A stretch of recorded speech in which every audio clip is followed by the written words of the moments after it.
At yun nga, nakita nila at kasama pa nila doon. O, eto naman ngayon, si Roque na, mga boss. May music, no? So, expect nyo ho, mga boss Chief Amo, sir, dahil may music to, putol-putol to ha, para hindi tayo ma-copyright. O.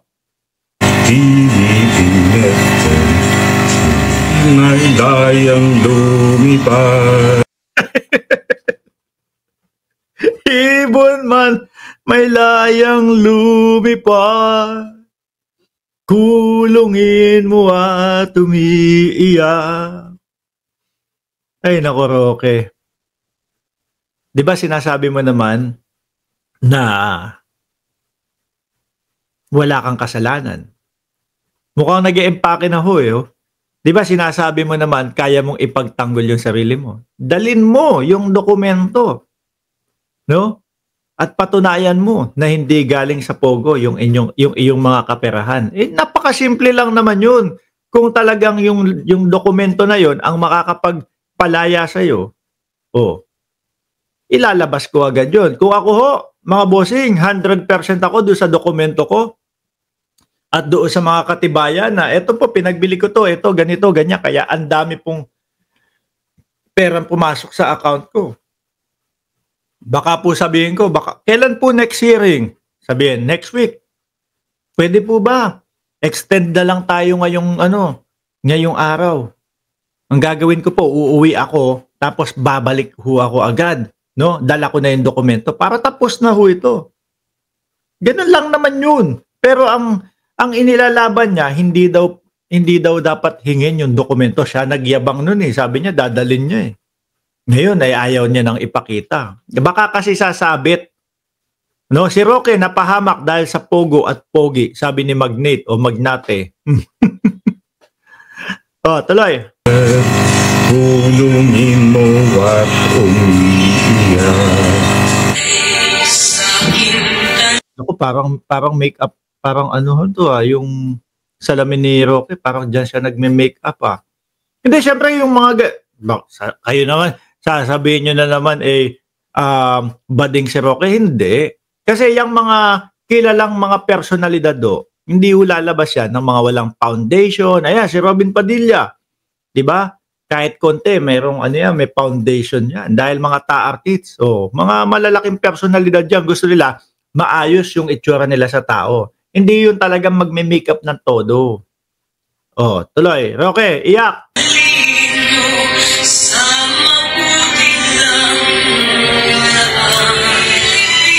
Ayun naka-empake na. Ngayon, ang tanong, saan ho kaya ang punta nito ulit, no? Kasi sa The Netherlands, wala na siyang reason para magstay. Pag sinabi niya, ang dahilan niya ng paghingi niya ng asylum, para ipagtanggol ang dating presidente, mismo si Inday Sara Duterte na ang nagsabi na hindi siya magiging lawyer namin dahil sa madaling salita, magulo ang utak niya. Hindi namin alam kung ano talaga yung uunahin niya. Yun po yun eh. Yun yung punto doon eh. Hindi namin alam kung magiging focus ba siya doon sa aming kaso or magiging focus siya doon sa paghingi niya ng asylum. No? Or ginagamit lang kami o ginagamit ang tatay ko para makapag-stay dito sa The Netherlands at hindi umuwi ng Pilipinas. Baka ho sa susunod watak-watak na tong mga to. Sa susunod galit-galit na ho itong mga to. Mga bossing. Siyempre, no, bilang Roque, ako putik na yan. Araw-araw ko sinisigaw. Sabi ni Blue Wing, magta-Thailand dyan. Oy, alam ko yung iniisip mo Alam ko yung iniisip mo magta-Thailand. Baka paglabas ng Thailand, sige na, wag na natin tuloy yun. Comment nyo na lang kung ano iniisip nyo, ba't sa Thailand naisip ni Blue Wings. Tuloy.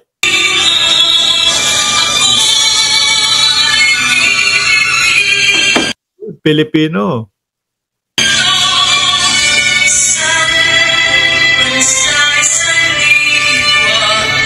Paalis to ng Netherlands. Sabi ni Shiro Kansaki, oh yan, ladyboy na si Barney sa Thailand. Bakit ko ho nasabi na mga ilang ano lang to, ilang buwan lang ho ito, no? Baka watak-watak na din ho. Ayan ha, anong petsa ngayon? Marso 19, 2025 ang petsa. Sa ganap na alas 10:13 ng gabi diyan sa Pilipinas. Sinabi ko, mga ilang linggo lang to, watak-watak na tong mga to. Bakit to?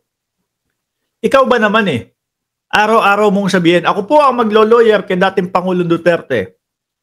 Tapos sisigaw niya pa na, uuwi si dating Pangulong Duterte, walang kaso. Ganyan. Siyempre, pinapaano mo na, ako ang lawyer niya. Tapos biglang, hindi kasama.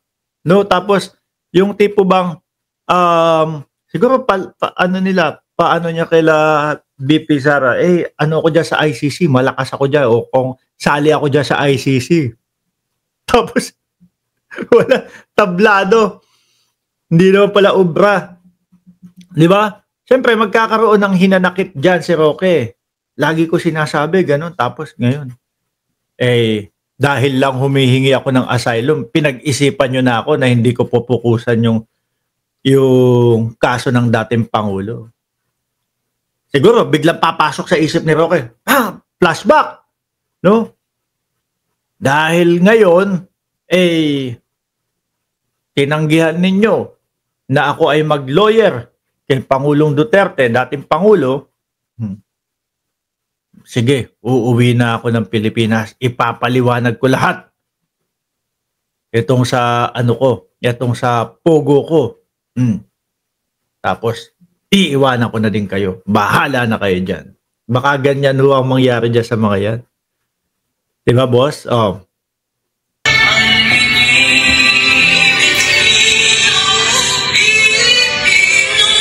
Hugad ng luha ko't dalita. Umiiyak na, no? Hugad ng luha ko't darita. Ay, my brother. Naku, lipad. Ayun na nga. Madaling araw ang flight. Ano sabi dito? Former Duterte. Ang liit No, lakihan ko. Sabi dito. Ayan. Former Duterte spokesperson Harry Roque, sabi ni Padilla, could be placed under the watch list of the International Criminal Police Organization or Interpol if a court issue a warrant for his arrest, no? The Bureau of Immigration said. Naku po, kaya pala aalis na agad. Kung sakali na issue ng warrant para si Roque, mga kababayan, malalagay siya sa mga sinusubaybayan at minamatyagan ng Interpol. Alis na nga lang. Alis na agad. Nako. Nakikita ko na ho, magkakawatak-watak itong mga to. Magkakagalit-galit. May mga babaliktad, nakikita ko, mga kababayan. Total, naman, hindi nyo ako sinuportahan din. Alam nyo nang hindi kung saan na ako napadpad, kung saan na ako nagtago, tapos bigla nyong hindi nyo na ako sinuportahan. Kagaya ng pagsuporta ko sa inyo. Hintay tayo dyan. Magkakagulo tong mga to. Mga kababayan, magkakagulo yung mga yan. No? Dahil sa nakikita natin. Watak-watak na Nakikita ni Inday Sara Duterte na pangsarili lang yung posibleng ginagawa ni Roque at mararamdaman naman ni Harry Roque na parang binaliwala siya. 'Di ba? Mararamdaman na sa kabila ng pagtatanggol ko sa inyo, no? Tapos eto, pag-iisipan niyo ko na pangsarili lang ang aking ginagawa.